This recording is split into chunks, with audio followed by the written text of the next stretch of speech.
آج کی اس ویڈیو میں ہم صبر و تحمل کے بارے میں پڑھیں گے۔ صبر کی معنی ہے اپنے آپ کو قابو میں رکھنا، تکلیف برداشت کرنا، کسی بات پر ثابت قدم رہنا۔ قرآن پاک سے صبر کے جو معنی معلوم ہوتے ہیں وہ یہ ہیں کہ ہر حال میں اپنے آپ کو قابو میں رکھنا، مشکلات کا دلیری اور بہادری سے مقابلہ کرنا اور اسلام اور ملک کو درپیش خطرات کا جوانمردی سے مقابلہ کرنا۔ اس کے یہ معنی بھی ہیں کہ ایمان اور نیکی پر قائم رہنا اور ان کے پھیلانے میں اللہ تعالیٰ کی رضا کے لیے کوشش کرنا۔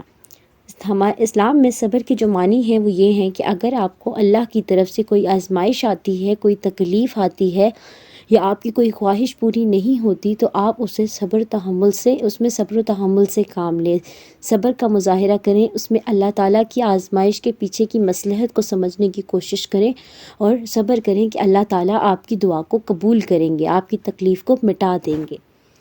صبر سے متعلق قرآنی تعلیمات۔ قرآن پاک نے صبر کا بیان بہت اچھے طریقے سے بیان کیا ہے۔ ارشاد باری تعالیٰ ہے وَلَنَبْلُوَكُمْ بِشَيْءٍ مِّنَ الْخَوْفِ وَالْجُوعِ وَنَقْصٍ مِّنْ الْأَمْوَالِ وَأَنفُسِ الثَّمَرَاتِ وَبَشِّرِ الصَّابِرِينَ الَّذِينَ إِذَا أَصَابَتْهُم مُّصِیبَةٌ قَالُوا إِنَّ لِلَّهِ وَإِنَّا إِلَیْهِ رَاجِعُونَ، اور ہم ضرور آزمائیں گے تم کو تھوڑے سے ڈر سے، بھوک اور مالوں، جانوں اور پھلوں کے نقصان سے، اور خوشخبری دے دیجئے ان صبر کرنے والوں کو کہ جب انہیں کوئی مصیبت پہنچتی ہے تو کہتے ہیں کہ ہم اللہ ہی کے ہیں اور اسی کی طرف لوٹنے والے ہیں۔ یعنی جب ایک مومن پر اللہ تعالیٰ کی طرف سے کوئی آزمائش آتی ہے تو وہ یہی کہتا ہے کہ ہم اللہ تعالیٰ ہی کے ہیں اور اللہ تعالیٰ کی طرف ہی لوٹ کر جانے والے ہیں۔ اس آیت سے یہ ثابت ہوا ہے کہ تمام مشکلات اور آزمائشوں میں اپنے آپ کو اللہ کے سپرد کر دینا اور اس سے گلے شکوے نہ کرنا صبر کہلاتا ہے۔ ایک دوسری آیت میں ہے الذین صبروا علی ربہم یتوکلون، صبر کرنے والے پر اللہ بھی پر توکل کرتے ہیں۔ یعنی جو انسان صبر کرتا ہے وہ صرف اللہ ہی پہ یقین رکھتا ہے کہ اللہ کی طرف سے ایک آزمائش ہے اور جلد ہی یہ ختم ہو جائے گی، مایوس نہ ہو۔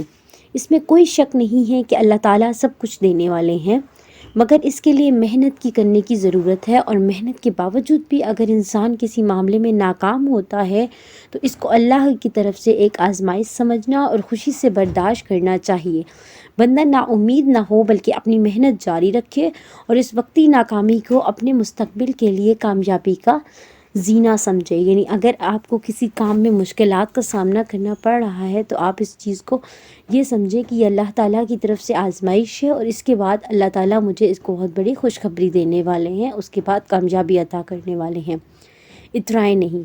یہ بھی صبر ہے کہ انسان خوشی اور خوشحالی میں اپنے آپ کو قابو میں رکھے۔ بسا اوقات لوگ خوشی اور خوشحالی میں قابو سے باہر ہو جاتے ہیں اور بجائے اس کے کہ وہ اللہ کی نعمتوں کا شکر ادا کریں وہ اللہ کی نعمتوں کی بے قدری کرتے ہیں، فخر و غرور کا اظہار کرنے لگتے ہیں۔ اس لیے اسلام نے ہر حالت میں خواہ وہ خوشی ہو یا پریشانی، تکلیف کی، صبر کرنے کی تلقین کی ہے۔ تحمل کا لفظ اکثر و بیشتر صبر کے ساتھ استعمال ہوتا رہتا ہے۔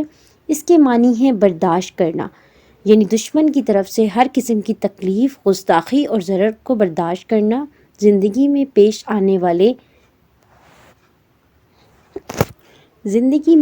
آنے والے ناگوار حالات کا مردانہ وار مقابلہ کرنا اور مسلسل آگے بڑھنا۔ تحمل کا لفظ جو ہے وہ صبر کے ساتھ استعمال ہوتا ہے اور اس کے معنی بھی یہ ہیں برداشت کرنا، یعنی دشمن کی طرف سے کسی بھی چیز کو، کسی بھی تکلیف کو صرف اللہ تعالیٰ کی رضا کے لیے برداشت کرنا۔ رسول صلی اللہ علیہ وآلہ وسلم کی استقامت۔ ایمان والوں کی یہ صفت ہے کہ وہ مشکل اور مصیبت میں صبر و تحمل سے کام لیتے ہیں۔ اللہ تعالیٰ نے ہمارے پیارے نبی حضرت محمد صلی اللہ علیہ وآلہ وسلم کے ذمہ ایک کام لگایا ہے کہ وہ اسلام اور قرآن کا پیغام عام کرنے کے لیے بھرپور کوشش کریں۔ آپ صلی اللہ علیہ وآلہ وسلم نے یہ سارا کام 23 سال کے عرصے میں پورا کیا۔ اس کام کی تکمیل میں رسول صلی اللہ علیہ وآلہ وسلم کو ہر قسم کی تکلیف سے دوچار ہونا پڑا، اپنا آبائی شہر مکہ چھوڑنا پڑا۔ شعیب ابی طالب کے مقاطع و اسیری میں 3 سال تک رسول صلی اللہ علیہ وآلہ وسلم کو، آپ صلی اللہ علیہ وآلہ وسلم کے اہل خاندان کو اور آپ صلی اللہ علیہ وآلہ وسلم کے پیروکاروں کو مختلف قسم کی تکالیف اور فاقہ کشی کا سامنا کرنا پڑا۔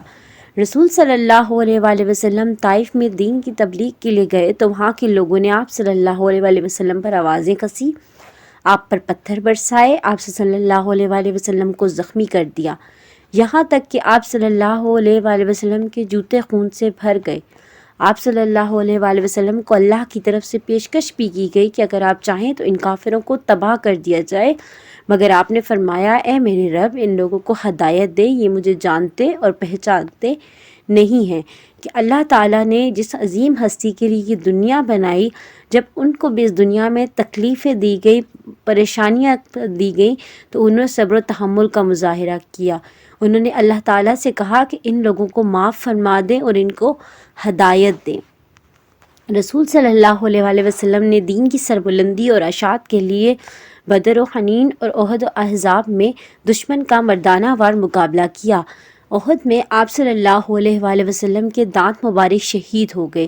غزوہ احزاب کے موقع پر آپ صلی اللہ علیہ وآلہ وسلم کو بھوک کی وجہ سے پیٹ پر پتھر باندھنے پڑے، مگر اس کے باوجود آپ صلی اللہ علیہ وآلہ وسلم نے دین کی سربلندی اور کفر کو مٹانے کے لیے ان تمام تکالیف اور مشکلات کو صبر و تحمل سے برداشت کیا۔ ہمیں چاہیے کہ ہم ہر حالت میں اپنے پیارے نبی حضرت محمد صلی اللہ علیہ وآلہ وسلم کے نقش قدم پر چلیں اور زندگی کے ہر میدان میں ہر قسم کی تکالیف اور مشکلات کو صبر و تحمل سے برداشت کر کے آگے بڑھیں۔ مشق: مختصر جواب دیں۔ کوئی تکلیف پہنچے تو ایک صابر انسان کو کیا کہنا چاہیے؟ جب کوئی تکلیف پہنچے تو ایک صابر انسان کو یہ کہنا چاہیے کہ ہم اللہ تعالیٰ کی طرف اللہ ہی کے ہیں اور اسی کی طرف ہمیں لوٹ کر جانا ہے۔ تحمل کے معنی بیان کریں۔ تحمل کے معنی ہے برداشت کرنا۔ ایمان والوں کو مصیبت اور مشکل کے وقت کیا طرز عمل اختیار کرنا چاہیے؟ ایمان والوں کو مصیبت اور مشکل کے وقت صبر سے کام کر لینا چاہیے اور اس کو اللہ تعالیٰ کی طرف سے آزمائش سمجھنا چاہیے۔ اللہ تعالیٰ نے اپنے رسول کے ذمہ کیا اہم کام لگایا؟ اللہ تعالیٰ نے آپ صلی اللہ علیہ وآلہ وسلم کے ذمہ قرآن اور اسلام کی تبلیغ کا کام لگایا۔ رسول صلی اللہ علیہ وآلہ وسلم نے اسلام و قرآن کی دعوت کا کام کتنے عرصے میں مکمل کیا؟ 23 سال کے عرصے میں مکمل کیا۔ رسول صلی اللہ علیہ وآلہ وسلم کے دانت مبارک کس غزوے میں شہید ہو گئے تھے؟ غزوہ احد میں شہید ہو گئے تھے۔ خالی جگہ پر کیجیے۔ صبر کے ہیں اپنے آپ کو قابو میں رکھنا، صبر کے معنی ہیں اپنے آپ کو قابو میں رکھنا۔ قرآن پاک نے صبر کا بیان بہت اچھے انداز میں بیان کیا ہے۔ تمام آزمائشوں میں اپنے آپ کو اللہ کے سپرد کر دینا چاہیے۔ اس میں کوئی شک نہیں ہے کہ اللہ تعالیٰ سب کچھ دینے والا ہے۔ ایمان والوں کی صفت یہ ہے کہ وہ مصیبت میں صبر سے کام لیتے ہیں۔ یہ تھی ہماری آج کی ویڈیو۔ ہم اگلی ویڈیو میں ایک نئے سبق کے ساتھ حاضر ہوں گے۔